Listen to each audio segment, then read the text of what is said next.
concentrados. Aí vem um dos mais focados. Aí vem um dos mais preparados. Aí vem um menino que vive laço.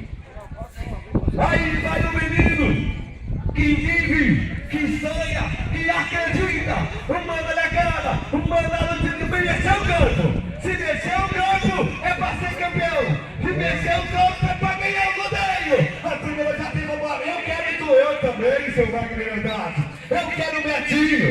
Eu quero o Betinho. Eu quero. Meu nome é Nilson, eu tenho uma filha que estudou, se formou na ETA por muitos anos aqui dentro, até chegar a época de ela sair, concluir e ir para a faculdade. Assim ela se formou veterinária. Maria Conceição Cardoso Ferreira, sou funcionária da Escola Técnica de Agricultura. Meus filhos já foram alunos da Escola Técnica de Agricultura. O mais velho é o Evandro Cardoso Ferreira, trabalha na Secretaria de Agricultura, né? Trabalha em Capivari do Sul. E o mais moço é o Giovanni Cardoso Ferreira, que trabalha na Emater de Marques de Souza. Meu nome é Darli de Oliveira, não sou aluno da escola, vim trazer minha filha que está fazendo umas entrevistas para o trabalho dela. Aqui é um lugar muito bacana, com muitas atividades que competem para todo lado.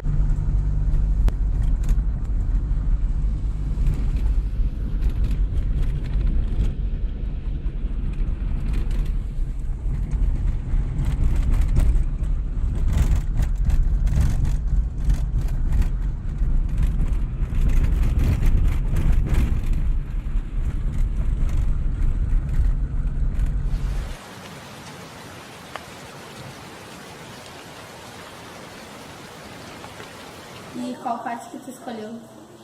Na verdade, quando eu estava estudando aqui, esse curso era um curso integrado, uma grade muito louca, assim, quase de faculdade, uma carga horária absurda, onde a gente fazia os dois cursos e no último semestre tu opcionava, ou por agricultura ou por pecuária.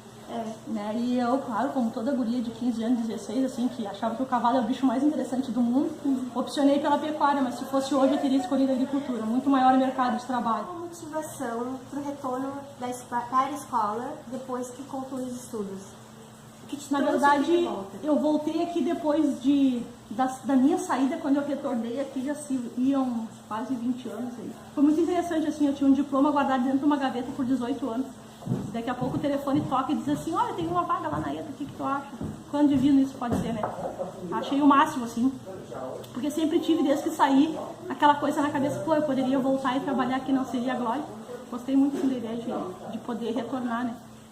Até porque no trabalho que eu trabalhava antes, eu ganhava menos, né? E aqui, sabe o que é qualidade de vida? Todo mundo fala, sabe o que é qualidade de vida? É trabalhar na ETA. Porque tu tem uma história, tu conhece a história da escola onde tu tá, né? Tu fez parte daquele meio e tu volta. Eu acho que a ETA tem uma coisa energética assim muito louca. Eu acho que por mais que a gente não visualize, né, quem tá aqui ou viveu aqui, tem uma coisa assim cósmica. Não, mas é uma coisa diferente, entendeu? Não é que a gente, as pessoas que voltam para sua apegada na ETA, não é que é um apego. Talvez maior do que o apego, porque o apego é posse, né? E a gente não se sente apossado disso aqui tudo, entendeu? Se sente parte. Se tu sente parte, quando tu faz parte de um contexto, ele é maior do que tu pensa. Então aqui, a gente se sente assim aqui, maior que o contexto, parte dele. Quando a gente fala de natureza, a gente fala do todo. Não tem como, as pessoas se iludem quando dizem que a natureza é uma coisa, a tecnologia é outra, e a ética é outra. Isso tudo é uma coisa só. Tá junto, né? Isso é um contexto único. Então, como hoje a gente fragmentou muitas coisas, né? Hoje, por causa da tecnologia, para te estudar uma caneca, antes tu ia olhar a caneca no seu todo, né? Hoje não, hoje tu olha a asa da caneca, o material que a caneca foi feito e para que a caneca vai servir. Então, tu já abriu 3 janelas, né? Então, as coisas estão cada vez mais focadas no mínimo dos mínimos detalhes. Né? E o macro da coisa toda vai se perdendo. A gente tem que ter noção que a gente está no todo. E quando tu está na ETA, quando tu volta para a ETA, tu te sente parte do todo. E acho Parte que, eu sou só dessa parte. não tem, eu sou só dessa parte, né? Eu me sinto assim, claro, mas eu na minha visão, entendeu? Na minha visão, né, claro. A visão é uma coisa muito ampla, que pode ser vista e avaliada de muitas maneiras. Mas é assim, e eu acho assim, ó, que quando eu tô falando de fazer parte desse todo, eu estar integrada, a natureza, para que eu vim, né, o cuidado com as coisas, a reação das coisas que eu faço no meu dia a dia, entendeu? É um contexto. A ética que eu tô levando é um trabalho que eu tô realizando, né? Quando tu tá falando de ETA, tu tá falando de escola, e quando a gente fala de escola, a gente tá falando de educação, né? Como é que tu educa e ao mesmo tempo tu brinca? Acho que a ETA sabe fazer bem esse contexto, assim, como é que eu educo e ao mesmo tempo eu brinco, né? Eu posso fazer uma picardia e nem assim tá fora do contexto, assim mesmo eu ser ético. Né? Então, aqui a gente tem muito disso, assim. Acho que tu respeitar o que tu tá fazendo, mas essa parte de fazer parte é o divino disso tudo. Eu me sinto assim. Talvez os outros não sei. Mas é como quando a gente se sente parte, é porque tu encheu o teu coração, né? A gente faz muito essa diferenciação. O dia que o ser humano toma noção de que ele faz parte das coisas e que ele não pode viver a parte das coisas, entendeu? E hoje cada vez mais a gente vive a parte das coisas, né? Eu penso em mim, eu já não penso mais em ter muitos filhos, eu já não penso mais em me relacionar com as pessoas, né? Quando eu me comunico pelo celular, eu não me relaciono, eu me comunico, eu não me relaciono, eu não troco energia, né? Quão pobres são essas almas, então, que não trocam energia, né? E a gente às vezes se esquece que o ser humano não é só o físico. E na ETA a gente vive isso, a gente vive além do físico, né? Eu sei que eu preciso da água, eu sei que eu preciso da árvore, eu sei que eu preciso da natureza, né? Cada vez mais esse conversar, de se fazer uma coisa. Por que a humanidade hoje se pergunta tanto na qualidade da alimentação, né?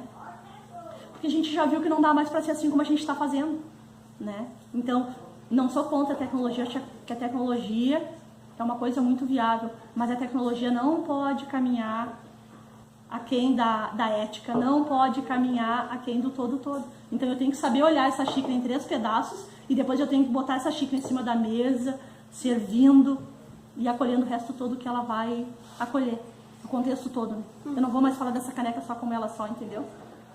Então eu vou falar dessa caneca, ela tá ajudando a fazer o processo de alimentação do ser humano, que ela ajudou outro, entendeu? A gente não tá mais assim no todo, a gente tá muito na unidade, né? A gente tá muito na unidade e muito no capitalismo, é claro, né? O que leva a nós ser esse ser humano hoje. É uma fragmentação, então, das pessoas. Então a tua motivação é além de se sentir parte de alguma coisa, vai além disso tudo. Não só se sente parte da escola. Eu acho que é a composição disso tudo. Mas é um todo, é a família, é a construção da tua vida aqui na escola, desde o tempo de estudante. Então a tua motivação é esse sentimento de família que tu tem na escola. Isso mesmo. Porque vai além de só estudar e do compreender o mundo. É a família, o sentimento de família, de união. 24 horas, quando tu passa 20... Eu não, porque não era interna, mas quando tu passa a maior parte do teu tempo com aquele número de pessoas, eu estudei aqui em 96, todo aquele grupo de pessoas que fazia parte da minha turma de alunos, a gente se relaciona até hoje, a gente é compadre um dos outros. Né? A gente se visita a casa um do outro, a gente é amigo ainda. Então, não pode perder a essência. Não pode perder a essência. E eu, na minha essência, fui criança. Entendeu? Então, a gente, não só eu, acho que todo ser humano devia de trazer a criança pra junto sempre. Entendeu? Claro, eu não posso viver a minha criança todo dia, né? Mas eu posso trazer a minha criança junto. Isso é muito importante. E aí até traz, então, é aquele período que tu sai da adolescência. E quando tu sai daqui, tudo fica mais difícil. Então tu casa, e aí começa todo aquele... Até ali teu pai é que é responsável por ti. Então tu só te preocupa em estudar e ser feliz, né? Tu tá e a adolescência é a fase da descoberta, né? Então tu tá saindo da criança pensando já em namorar e olha outro diferente, né? Alguns amigos meus já saíram daqui casados, e que são casados até hoje, né? Saíram namorar. Eu saí daqui, eu era noiva. E sou casada com a mesma pessoa até hoje, há 25 anos, né? Então tem tudo isso mesmo, entendeu? Meu colega saiu daqui com um filho no colo, né? O filho dele hoje tá com 22, eu acho, o Leonardo, fazendo zootecnia, né? E foi um projeto daí. A gente faz muitos laços aí, entendeu? Muitas pessoas aqui, os alunos falaram que a ETA foi como uma base para viver o que tá lá fora, né? Poder voltar depois. Porque se não fosse a ETA ensinar, não saberia como agir do mundo lá fora. O que pensar, o que seguir, que profissão, sabe? Eu vi muito isso. Tu sente isso também quando tu saiu daqui? Eu sempre senti assim que eu tinha vontade de um dia voltar. né? Como se eu estivesse voltando pra casa. Assim. Como se eu estivesse voltando para casa, né? Por quê? Porque foi tão bom, porque eu aprendi tanto, porque eu pensava assim, eu queria que muitas outras pessoas sentissem e vivessem aquilo que eu vivi, né? Porque foi tão bom. Será que eu teria a chance de estar lá e ainda partilhar dessa mesma energia, dessa mesma vontade, né? De ver no rosto do outro aquilo tudo que eu vivi, um trabalho privilegiado, né? De tu ir lá na horta, colher, tu comer lá no refeitório. O gado que tu come sai daí, o frango que tu come sai daí, né? Tu ir ali colher, levar lá de manhã. É um privilégio. Tá há quantos anos já trabalhando aqui? Vamos fazer 5 e um pouco, quase 6 aí. Em outubro acho que eu faço 6. Eu cuido da horta ali da escola. Eu cuido da horta e da estufa, numa parceria com a empresa ISO. E aí tem, tipo, ensinar o manejo para as crianças, para os adolescentes, como é que funcionam as aulas, como é que eles têm acesso a isso. Tem acesso. Então, assim, nessa estufa de cima a gente tem um projeto com a empresa ISO, onde a gente trabalha só tecnologia, entendeu? Se não fosse essa parceria, a escola não ia ter. Então, tu tem um modelo de irrigação, uma estufa top, com um produto top, porque tudo que é produzido ali, é eles que fornecem as mudas. É tudo uma pesquisa de mercado, um tomate assim, ó, 100%. Manuseio com enxada zero, entendeu? Uma coisa bem tecnológica, bem técnica, né? Que a gente tinha um primeiro projeto trabalhando com adubo químico e agora a gente está trabalhando no orgânico, né? Então vê que também é possível tu fazer no orgânico, porque eu acho que a função da escola também é essa, né? Tu não pode dizer, claro, tu não vai dizer para um aluno, olha, usar o adubo, não sei o que, não é viável, daqui a pouco numa grande empresa até é, entendeu? Mas o quanto isso pode ser substituído pelo orgânico, enquanto isso está na viabilidade, na possibilidade. E às vezes não é uma questão financeira nem de manejo, às vezes é uma questão de opção só. E a estufa está conseguindo mostrar isso, é uma questão de opção. De opção, entendeu? Nós não estamos usando nenhum produto químico para nenhum defensivo para praga, né? Defensivo, tóxico, né? Defensivo é uma maneira gentil de chamar o tóxico, né? Mas não estamos usando nenhum produto tóxico, não estamos usando nenhum adubo químico agora, só com organo, trabalhando com a SAMO, que é uma empresa nova no mercado, né? E mostrando que sim, isso é possível. Hoje a gente produz para alimentar 11 milhões e 1 milhão morre de fome.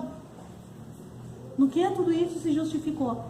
Numa contaminação de solo, né? Num excedente que se perde no caminho, né? E numa conscientização muito mínima do que a gente está fazendo para essa produção louca. Entendeu? Então, assim, a gente não tinha que pensar só em produzir para alimentar 7 milhões de pessoas. A gente tinha que pensar que a gente tem que alimentar 7 milhões de pessoas hoje e continuar alimentando numa proporção X, né? No futuro. Entendeu? Então não é só produzir. Então a gente vai contaminando, a gente vai fazendo e não vai se dando conta das coisas. Então a gente volta de novo para aquele ponto de partida. Se eu não me dou conta que eu estou no todo, né? E eu acho que eu indo por aqui, eu vou sozinho. Eu não vou sozinho em lugar nenhum. Não vou sozinho em lugar nenhum, né? E comida é base e solo é base. Eu não posso ficar degradando o solo direto. Daqui a pouco eu não vou ter mais, né? Aí nós vamos produzir no ar, na água, onde a gente quiser, né? Claro que vamos. Sempre tem uma saída. Sempre se pode achar uma tecnologia, né? E nós estamos já vivendo essa realidade, assim, ó. Vão sobrevivendo os resistentes, né? Vão selecionando, assim. E cada vez mais o capital manda nessa questão. E não conseguimos caminhar junto, assim, ó. Capital, as leis, a ética. Não dá.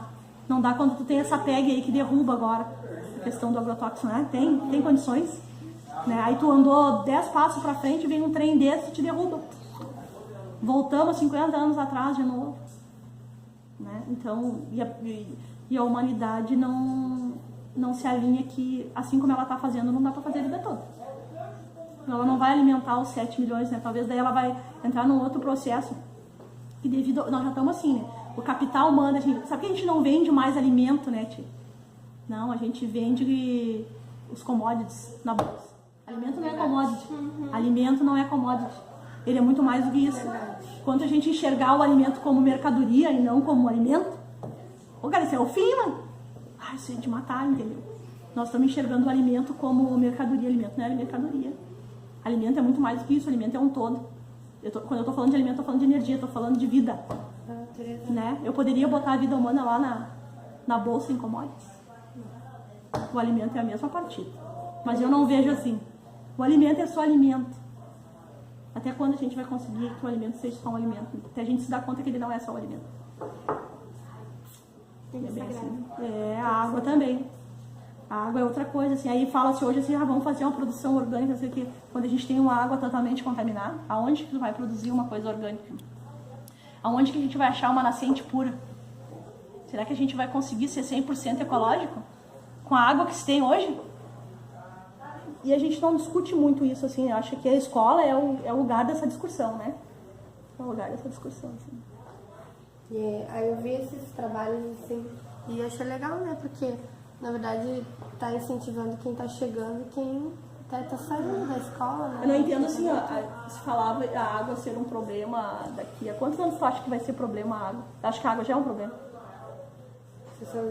Vai faltar. A água vai ser um problema? Não. A água é um problema. Hoje. Sim. Entendeu? É muito difícil hoje. Eu vejo assim, gente, vamos fazer uma produção aqui. Hoje a gente tem uma produção orgânica. Daí eu me pergunto, a água que estou usando, da onde vem? Entendeu? A nossa água está muito contaminada. É muito assim, claro, não é que eu queira ser assim, não é que eu dizer assim, o advogado de diabo, sabe? Não é o advogado do diabo. Eu acho que é tu pensar que a gente fala em tanta coisa porque se fala tão pouco na água. Quando a água é a essência de tudo, entendeu? A água é a essência nossa, da planta, de tudo. Voltamos àquele contexto, precisamos pensar no todo. Não dá pra gente separar só em partes. Entendeu? Mas é muito gratificante, sim, a vivência aqui na escola. Tu tá sempre encontrando com ex-alunos, tu tá sempre... A escola em si, ela tem uma história muito rica, né? Ela tem 110 anos aí, e então ela tem uma história, cada um que chega conta a sua história de vida e a gente vai, aquilo vai assim, entra para a formação de cada um pouco da sua história de vida daqui, né? Tu leva como uma história de vida, tu consegue repassar para teus filhos, para as pessoas a tua vivência aqui dentro, né? E aqui tu tem uma história de vida aqui. Muitas e muitas histórias, aí a gente, por exemplo, citar uma, a gente saía aqui no asfalto, fazia o dedão aqui, pegava carona, né? Então, assim, a gente não tinha dinheiro. Quando se ia para Porto Alegre, se ia de dedão pedindo carona. Então, as coisas eram muito difíceis, né? A gente aqui, na época tinha um ônibus que vinha trazer estudante aqui, funcionava os 3 turnos, né? Manhã, tarde e noite.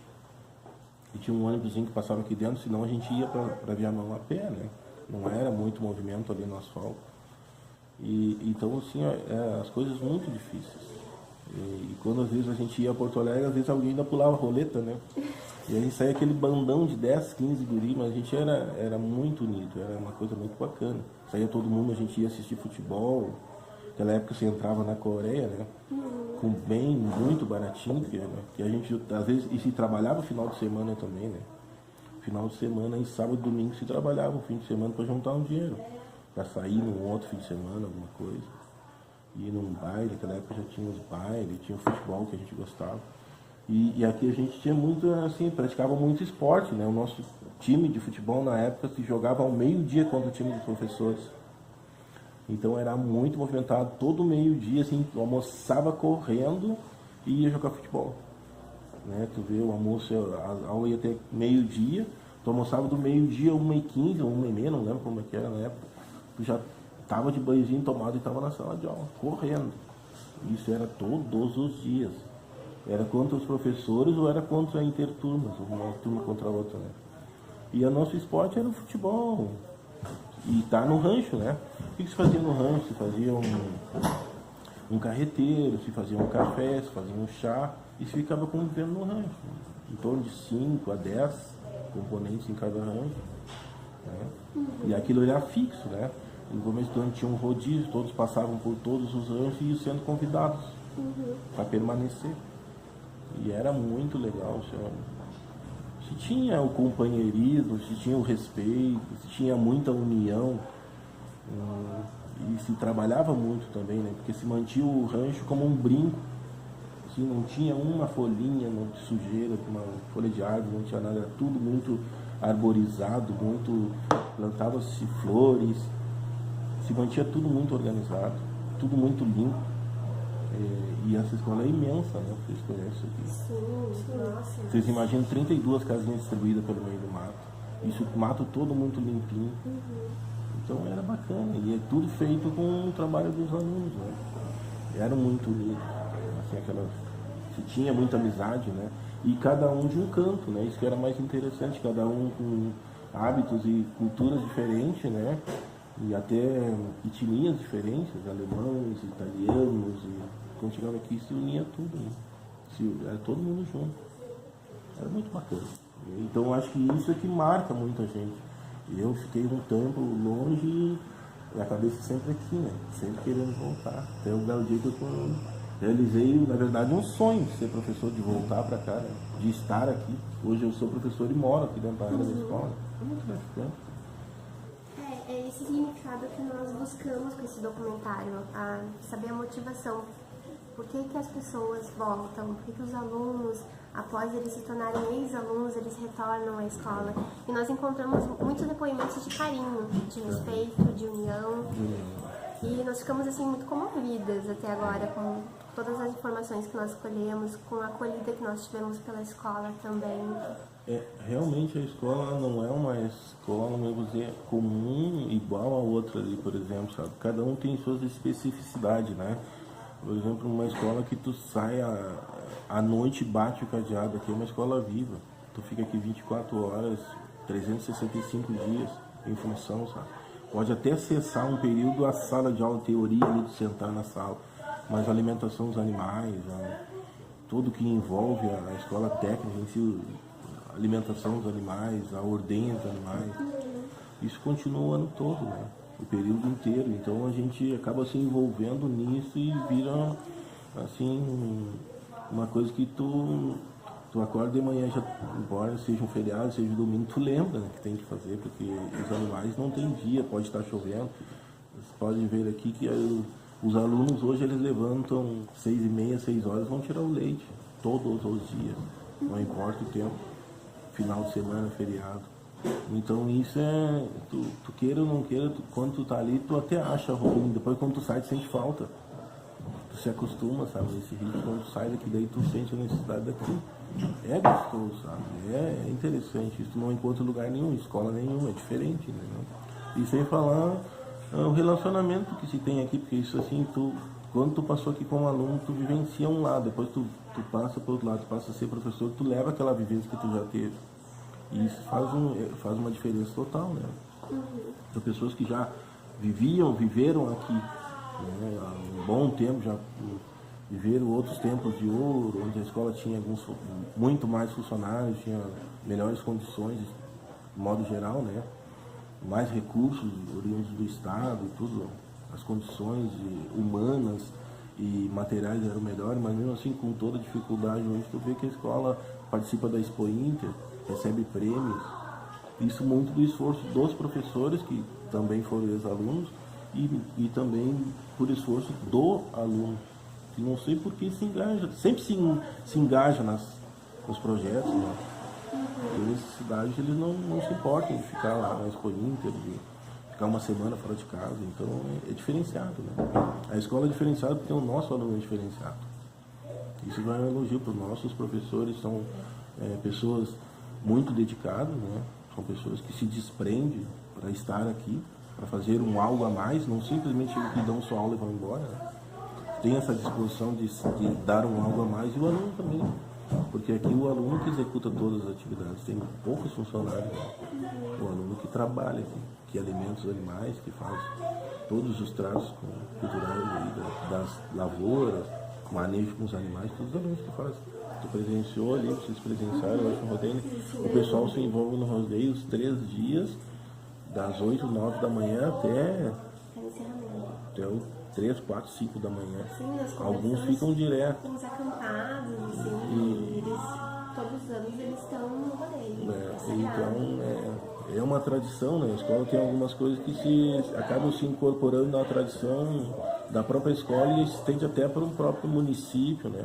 Uma coisa bem... E para a comunidade, né? Porque quem faz a escola são os alunos e também extensivamente todos os familiares, né? Eu me formei, fui para Pelotas, cheguei lá na rua e encontrei os alunos. Tem depoimentos de colegas que vão para Santa Catarina, encontram ex-alunos, entendeu? Onde tu vai, tu passa na rua, alguém te conhece. Peraí, espera, eu te conheço em algum lugar, tu eu te amo.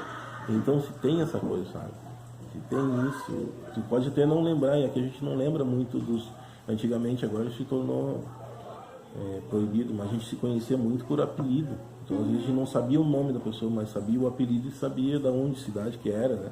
Então, a gente se conhecia. Sim, nós vivenciamos isso. Meu pai tem um conhecido de Ibirapuitã que estudou aqui e ele nos disse o apelido dele no carro. E eu não consigo me lembrar nesse momento, mas foi engraçado. Ele disse, fulano, estudou lá, conheço desde pequeno. Exato. Aí, foi muito legal, assim. Fulaninho. Exato, e se conhece muito, assim, ó. Não pensa assim, ó, quando a gente vê que a gente conhecia, podia até não nos tratar muito, a gente não se relacionava muito por nome, mas a gente se relacionava por apelido e a gente sabia muito das pessoas. A gente era muito próximo dos alunos, assim, e os alunos eram muito unidos uns com os outros, sabe? Eu falei com eu não me lembro, a Elga, acho que é Elga, né? Ela falou que foi ex-aluna e que a maior coisa que vocês tentam colocar no coração do aluno, assim, é que ele manter os valores da responsabilidade, né? Exato. Que agora eu tô lendo aqui, relembrando a fala dela, ela falou que para que a pessoa saia daqui aprendendo que ela vai fazer lá no mundo, né? Que ela não vai ser qualquer um. Exato. Principalmente essa questão de ter responsabilidade quanto ao horário. Por exemplo, assim, ó, eles fazem plantões aqui, né? Então, assim, ó, eu sou responsável por dar lá alimentação para as aves, para as galinhas, para os frangos. Quer dizer, se eu não der, ou para os suínos que for, se eu não der alimentação, se eu não colocar água, não colocar naquela quantidade, ou colocar demais, porque eu não vou colocar num outro período, entendeu? Então ele aprende a ter aquela responsabilidade, porque quando ele sair daqui ele vai precisar enfrentar isso, vai ir para uma empresa, vai ter que ter aquela responsabilidade de chegar no horário, de cumprir as suas tarefas de modo correto, não de tentar dar aquele jeitinho, sabe? Eu tenho que alimentar de manhã, vou colocar tudo de manhã e vou embora. Não é assim, né? Então tudo isso a gente tenta incutir com eles, né? E são meninos ainda, são jovens, né? Mas essa eu acho que é a filosofia da escola, implantar no aluno a questão da responsabilidade, a questão de valores morais, de respeito. Por exemplo, ele não entra com um boné no refeitório, numa área coberta. Então aqui a gente cobra isso, né? Ele chega, muito aqui eles andam de pilchados, né? Então ele chega, onde ele entra numa área coberta, ele tira o boné, chega, diz bom dia, pede licença. Então essas questões a gente valoriza muito, né? Questão de educação, questão de... que a sociedade aí fora pode cobrar dele, né? Quando ele for para uma empresa. Né? E a gente tem muito retorno das empresas que o nosso aluno é diferenciado, né? Porque o conteúdo, assim, a questão técnica ele pode aprender lá adiante, né? Ele pode sair daqui fraco, mas chega lá numa empresa, a empresa vai... Se ele for um bom funcionário, a empresa pode investir nele, né? E ele transformar ele num excelente profissional. Quer dizer, quanto mais ele tiver de formação aqui, melhor para ele. Mas se ele chega lá, a empresa pode moldar ele, pode fazer mas ele tem que ter alguns princípios, né? Isso a gente procura estar sempre respeitando aqui na escola, procurando sempre passar isso para os alunos.